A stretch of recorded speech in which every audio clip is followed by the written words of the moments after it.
Happy morning. இது hall to wall channel. பாருங்கள் friends, நான் ஒரு தவாவில் வந்து கொஞ்சம் எண்ணெய் ஊற்றி கடுகு உளுத்தம் பருப்பு போட்டு விட்ருக்கேன். இன்றைக்கி இது வந்து ரொம்ப ஸ்பெஷலான ஐட்டமு.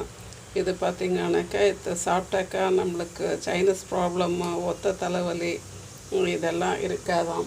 இன்னும் வந்து அல்சருக்கு இது பெஸ்ட்டு. அப்புறமா மோஷன் ஃப்ரீயாக போவோம். ஞாபக சக்தி வந்து இதை சாப்பிடும்போது ரொம்ப அதிகமாக இருக்கும்ன்றாங்க. பாருங்க ஃப்ரெண்ட்ஸ், நான் இப்போ வெங்காயம் போட்டு வதக்கியிருக்கிறேன். நான் இதை பற்றி கூகுளில் பார்த்தப்போ இதனுடைய பெனிஃபிட் அவ்வளோ சொன்னாங்க. ஆஹா, இத்தனை நாள் இது தெரியாமல் போச்சேன்னுட்டுன்னு நினச்சிக்கிட்டேன். நம்மளுக்கு தமிழ்நாட்டில் வந்து இது ஈஸியாக கிடைக்கும். என்ன அமாவாசையில் இதை சாப்பிட்ணுன்னு வாங்க. மற்றபடி வந்து இது வந்து மாதத்தில் ஒரு 2 வாட்டி சாப்பிட்டோம்னாலே நம்மளுக்கு ரொம்பவே நல்லது. யாரும் மிஸ் பண்ணாமல் இதை வாங்கி அடிக்கடி சாப்பிட்டு பாருங்கள் ஃப்ரெண்ட்ஸ். இப்போ இதில் கொஞ்சம் தக்காளி போட்டிருக்கேன். இப்போயும் கொஞ்சம் வதக்கி கொடுத்துக்கலாம். அதுக்கு அடுத்து இதில் நான் கொஞ்சம் இந்து உப்பு சேர்த்துக்கிறேன். முடிஞ்ச அளவுக்கு இந்து உப்பு எல்லாத்துக்கும் யூஸ் பண்ணுங்க, அது பெஸ்ட்டு. ஹெல்த் வைஸ் ரொம்பவே நல்லது. இப்போ நான் இதுக்கு ஒரு 1/2 ஸ்பூன் மிளகாத்தூள் சேர்த்துடுறேன். உங்கள் காரத்துக்கு எவ்வளோ வேணும் அவ்வளோ சேர்த்து கொடுங்க.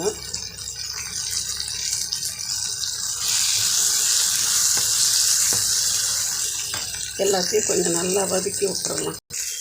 நம்மளுடைய வெங்காயம் தக்காளி எல்லாம் நல்லா வதங்கிடுச்சு. இப்போ இதோட நான் கொஞ்சம் துவரம் பருப்பு வேக வச்சுருந்தேன். அதை வந்து இதோட சேர்த்து கொஞ்சம் வதக்கிக்கிறேன். பாருங்க ஃப்ரெண்ட்ஸ், நான் இவ்வளோ நேரம் சொன்னது நம்ம அகத்தி கீரையை பற்றி தான் சொன்னேன். அகத்தி கீரையை வந்து நல்லா ஆஞ்சிட்டு அதை ஒரு 2-3 முறை நல்லா தண்ணியில் அமுத்திட்டு அதை எடுத்து நான் கொஞ்சம் கட் பண்ணி வச்சுருக்கேன். அகத்தி கீரை வந்து நம்ம சாதாரணமாக நினச்சோம், பட் இதில் பார்த்திங்கன்னா அவ்வளோ ஹெல்த் பெனிஃபிட் இருக்குது. கண்டிப்பாக இதை வந்து அட்லீஸ்ட் மந்த்லி ட்வைஸ் ஆகுது எல்லோரும் சாப்பிட்டு ஹெல்த்தியாக இருங்க. இது வந்து ஞாபக சக்திக்கு நல்லதுன்றாங்க, அல்சருக்கு ரொம்ப பெஸ்ட்டுன்றாங்க. இந்த சுகர் உள்ளவங்க, காலில் புண்ணெல்லாம் இருக்குதுன்றவங்களுக்கு எல்லாருக்குமே இது நல்லதான். நீங்கள் வந்து கூகுளில் சர்ச் பண்ணி பாருங்கள். இதனுடைய பெனிஃபிட் வந்து உங்களுக்கு அவ்வளோ தெரிஞ்சிச்சுன்னா விடவே மாட்டேங்க. இதை நம்ம வந்து கீரையும் மூடக்கூடாது. ஸோ கொஞ்சம் இதில் தண்ணி விடாது, நம்ம கொஞ்சம் தண்ணி ஊற்றி அதை கொஞ்சம் அப்படியே திறந்தாப்புலேயே வேக விட்டுடலாம். உங்களுக்கு தேவைப்பட்டால் தேங்காய் அரைச்சி போட்டுக்கோங்க. இதை வந்து பாருங்கள், பார்த்துட்டு நீங்களும் அடிக்கடி செஞ்சு சாப்பிடுங்க. ஹெல்த்தியாக இருங்க, ஹாப்பியாக இருங்க.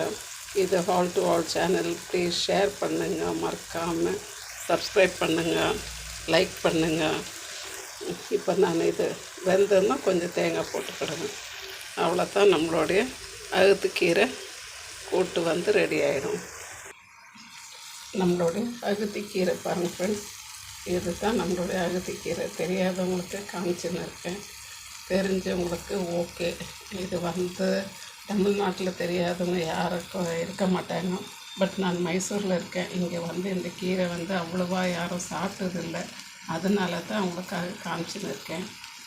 தேங்க்யூ ஃபார் வாட்சிங் ஃப்ரெண்ட்ஸ். ப்ளீஸ் ஷேர் பண்ணுங்கள், லைக் பண்ணுங்கள், சப்ஸ்கிரைப் பண்ணுங்கள். Thank you friends. நம்மளுடைய கீரை வந்து ரெடி ஆகிடுச்சு. இப்போ வந்து நான் இதுக்கு தேங்காய் போடலை, பாதி தேங்காய் போடலை, பாதிக்கு தேங்காய் போடுறேன். நீங்கள் வந்து ஃபுல்லாக உங்களுடைய சாய்ஸு, தேங்காய் போடணுன்னா போட்டுக்கோங்க. தேங்க்யூ ஃபார் வாட்சிங் ஃப்ரெண்ட்ஸ்.